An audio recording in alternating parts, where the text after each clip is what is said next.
natural y obvio de las palabras, lo define como la ciencia o tratado de los deberes. O sea, estamos dentro de este mismo ámbito, ¿cierto?, de hablar de una disciplina, de una ciencia, de una forma de estudio de los deberes. Decíamos además, ¿cierto?, que esto lo aplicamos, por supuesto, especialmente en las profesiones, pero hablamos de que detrás de toda profesión lo que tenemos, ¿cierto?, es una persona, un ser humano, y que un ser humano es la única entidad capaz de asumir obligaciones y deberes, ¿cierto? No podemos a otras criaturas de la naturaleza nosotros exigirle el cumplimiento de deberes y de obligaciones. A lo más, ¿cierto? De repente nosotros tenemos nuestras mascotas que las encontramos tan inteligentes y le podemos dar un cierto entrenamiento, pero a través de ese entrenamiento, ¿cierto? Efectivamente podemos hacer lo que cumplan ciertos deberes, ¿cierto? Y de hecho hay, por ejemplo, no sé, perritos que están muy adiestrados y que cumplen deberes en el sentido, ¿cierto?, de que, por ejemplo, detectan drogas, son ayudas, ¿cierto?, para personas con discapacidad, eh, y pueden cumplir ciertos deberes, pero no podemos comparar, ¿cierto?, ese entrenamiento mecánico que puede tener un animal a la capacidad del ser humano, ¿cierto?, de comprender el mundo, de tener inteligencia y sobre todo, ¿cierto?, de distinguir, yo diría claramente, en general, lo bueno de lo malo, ¿cierto? En general, esa capacidad de las personas, ¿cierto?, con un grado de normalidad intelectual, podemos hacer esa distinción. Por supuesto que van a haber situaciones difíciles, situaciones complejas, donde pareciera que esa distinción no es tan clara. Pero no es el caso de los señores que vimos, ¿cierto?, Delano y Lavín. No creo que ellos hayan tenido un dilema ético cuando estaban pidiendo la restitución de dineros de parte del Estado, ¿cierto? Y que no hayan tenido perfectamente claro que lo que estaban haciendo era un fraude al Estado, un delito tributario, especialmente con personas de alto nivel intelectual, ¿cierto?, que han tenido una muy buena educación, generalmente, ¿en qué universidad? A ver si alguien sabe ese dato.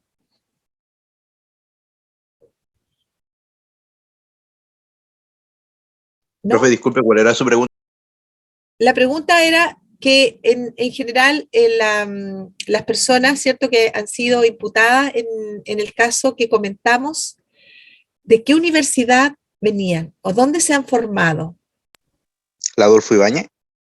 No, la Adolfo Ibáñez es una universidad bastante nueva. Se los dejo ahí, se los dejo ahí. Bueno, pero en general han sido buenas universidades con un gran prestigio, porque acuérdense que estos señores son mayores y las universidades privadas vienen desde el año, no son tan antiguas. Por lo tanto, estos señores no estudiaron en universidades nuevas, sino que en universidades muy tradicionales. La Universidad de Chile, profesora. Por ahí, La Católica. por ahí, ¿cierto?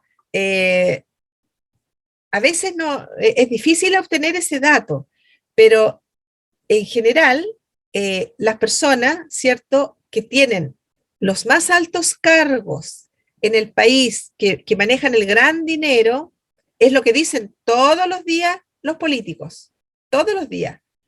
Vienen de las mismas universidades, se casan con las mismas personas en un entramado, ¿cierto?, bastante cerrado, y incluso uno podría identificar perfectamente, ¿cierto?, qué familias son las que manejan el poder en Chile, que no son muchas, y dónde han estudiado, que generalmente son universidades muy tradicionales.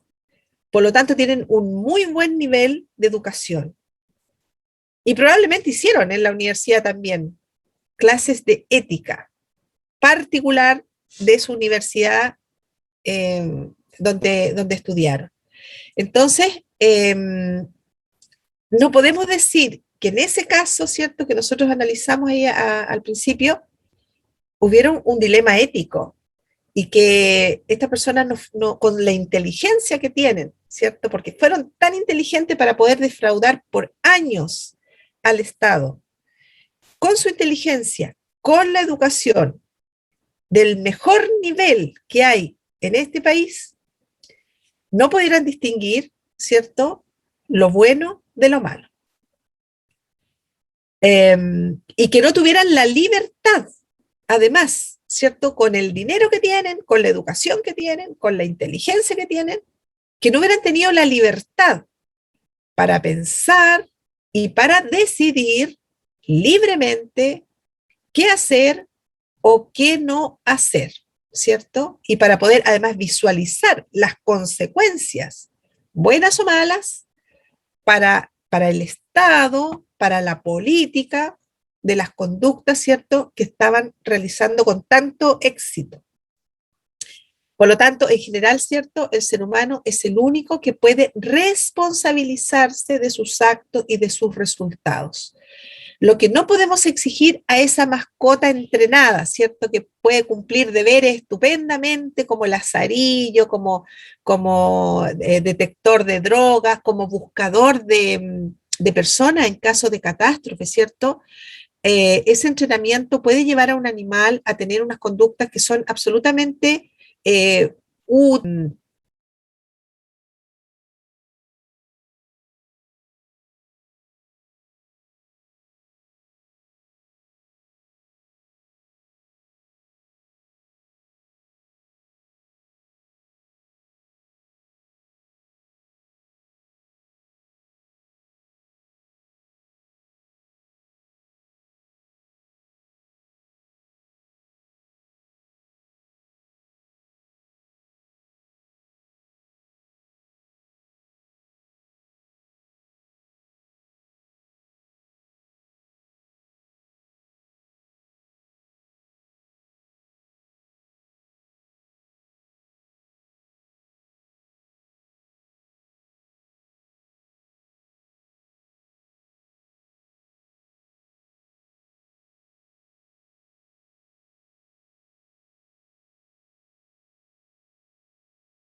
sin un aparato electrónico, a lo mejor como tenemos hoy en día, ¿cierto? Con un celular con GPS, sin ningún medio económico.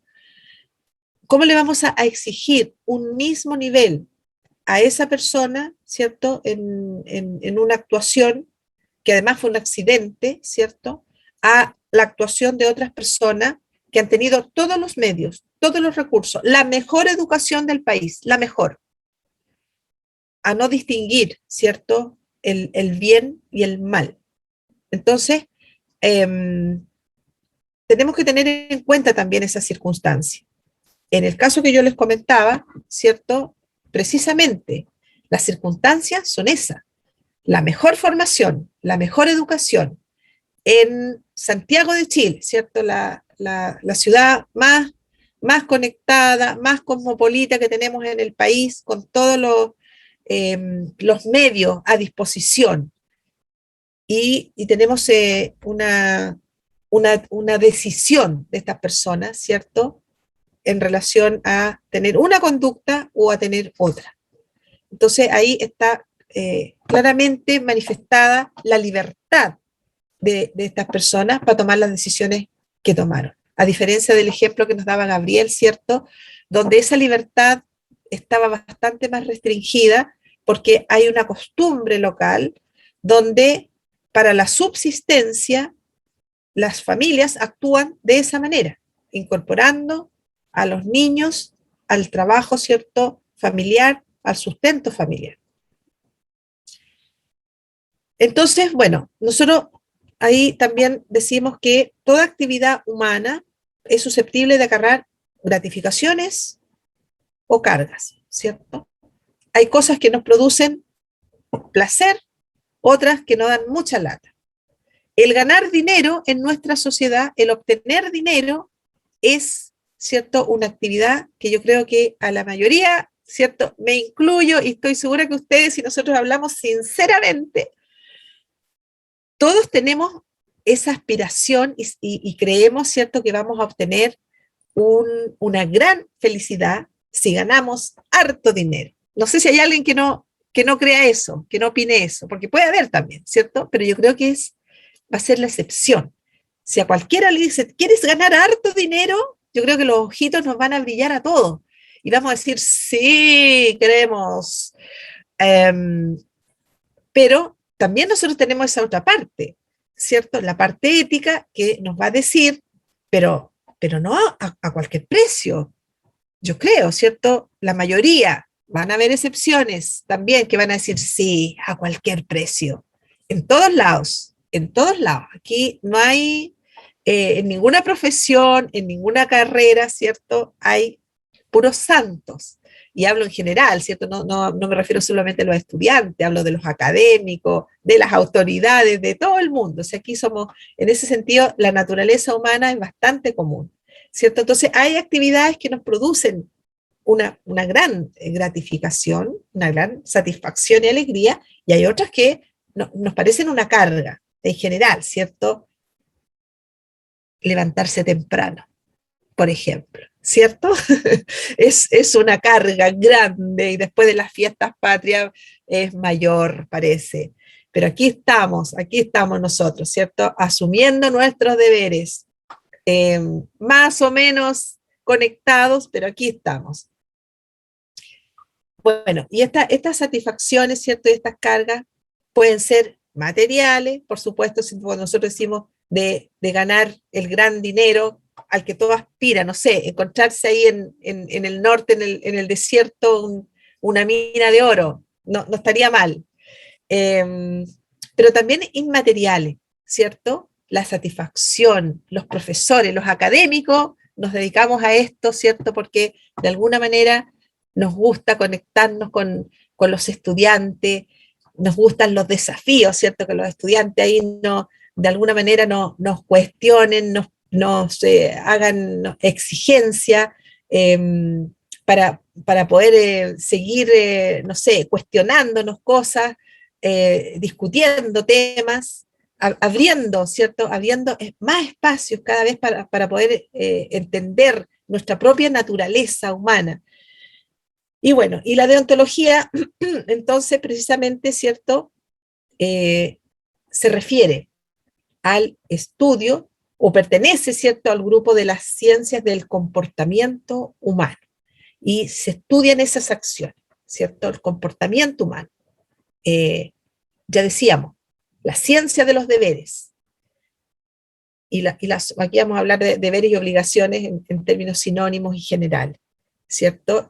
Que no es menor, porque a veces, nosotros decíamos, a veces, efectivamente nos podemos encontrar frente a un dilema ético, a no saber cuál es lo correcto y cuál es lo incorrecto, cuál es lo bueno y cuál es lo malo. Pero a veces no hay tal dilema. Y nosotros sabemos perfectamente la respuesta, no hay dilema. Quizás muchos hoy día, ¿cierto?, se plantearon el siguiente dilema. ¿Me levanto para ir a clase o no me levanto? Y tuvo ese tremendo conflicto. Pero ahí no hay dilema ético, ¿cierto? ¿Me conecto o no me conecto? ¿Prendo mi cámara o no prendo mi cámara? Ahí no hay dilema. Uno sabe cuál es su deber como estudiante, no hay dilema. Y yo sé cuál es mi deber como profesora, ¿cierto? Porque probablemente me planteé la misma pregunta a eso de las 7:30, 7:35. Pero claro, ¿cierto? Quizás en mi caso se justifica mucho menos el plantear que allí había un dilema, ¿cierto? Porque supongo que en la medida que uno va aumentando en edad, se dice va madurando y va teniendo cada vez más claro, ¿cierto?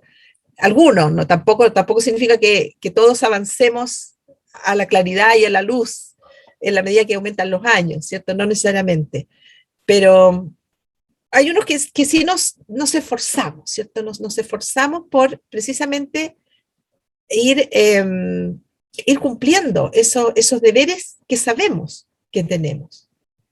Y que por lo tanto, como decíamos ahí, no hay dilema, porque nosotros sabemos qué es lo que tenemos que hacer. Y luego actúa nuestra libertad para decidir si lo hacemos o no. Bien, estamos llegando al final de nuestra hora, porque me interesa mucho que ingresen a la plataforma, ¿cierto? Y puedan hacer este ejercicio diagnóstico que habíamos quedado en que lo iban a hacer, ¿cierto? Porque ahí obtengo yo entonces, además, la conexión. Con eso me puedo dar, ¿cierto? Aquí una idea de quienes pueden ingresar a la plataforma, quienes se han conectado. Y yo paso la lista entonces, mediante ese ejercicio. Así que les invito que hagan el esfuerzo hoy, día lunes, después de estas celebraciones de fiestas patrias, a participar en la plataforma. Y por eso entonces vamos a terminar más temprano, precisamente para darles ese espacio, ¿cierto? Por este lunes que puedan trabajar. Tenemos, bueno, una participación de 33 alumnos. Yo espero que por lo menos escriban ustedes ahí estos 33 ejercicios con estas ideas que ustedes puedan tener de situaciones, ¿cierto?, que tengan que ver con la ética, para que después las podamos comentar y tengamos ahí material que nos sirva para el análisis. No sé si alguien quiere decir algo, pregunta. Ah, bien. Ahí estaba viendo yo el chat. Interesante, interesante, ¿cierto? Por ahí va la cosa, precisamente.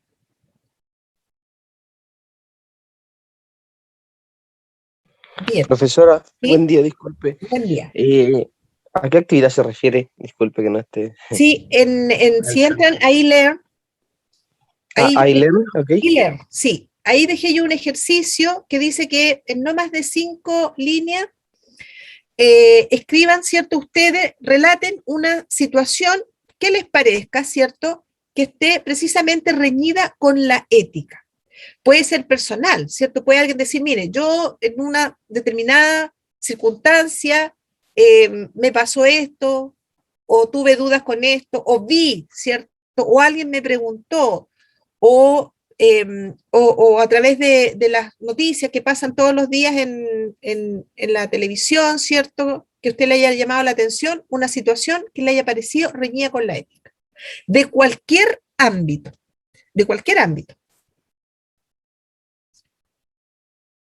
Y entonces ahí vamos a tener Ya, más profesora, tiempo muchas para... gracias. Profesora, buenos Sí, días. buenos días. Mi nombre es Lila Contreras. Hola, Lila. Mucho gusto, profesora. Mire, tengo una situación que se me presenta que pasa que yo, la verdad, es que yo soy del grupo B. Y ¿Ya? cuando se hicieron los cambios de grupo, en realidad yo para tener un orden para mí misma me puse todos en grupo B. Eh, y en este ramo que es de ontología, yo me puse en grupo B y me choca con unos ramos, digamos, dentro del horario de la semana.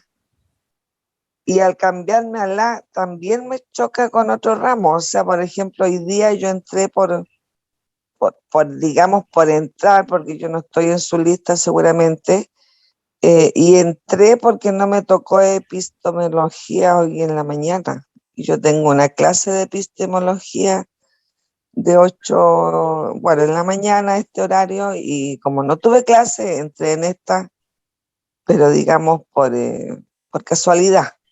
Ya. Entonces yo no sé qué puedo hacer ahí, profesora, porque en los dos grupos me choca este ramo de antología. ¿Por qué? Por motivo de que este ramo, al parecer, es un ramo de tercer año. Entonces será por eso el motivo de que, o sea, los horarios no... A mí me va a chocar en los dos grupos. Y Ya. esa es mi pregunta, profesora, ¿qué puedo hacer? Ok. No sé si alguien tiene alguna otra pregunta vinculada con la Profe, asignatura. Sí. De ahí respondiendo mismo un con poco, usted. Dígame, Daniel. respondiendo un poco a lo que le pasa a la compañera, bueno, si es que le choca porque es un ramo de tercero, es porque ella debería ser de segundo. Por lo que tengo entendido, igual tengo un compañero en segundo y por lo que él nos comentó, dicen que el jefe de carrera fue el que le habilitó este ramo. Entonces, obvio, ellos van a tener 7 ramos y obvio que uno le va a chocar porque este es un ramo de tercer año. Entonces, como que no debería habérseles habilitado. No es mala, pero no debería haberse habilitado por el mismo motivo. Ya.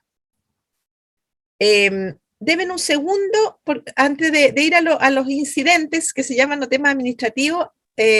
A ver, alguien plantea un tema por el chat. Déjenme ver.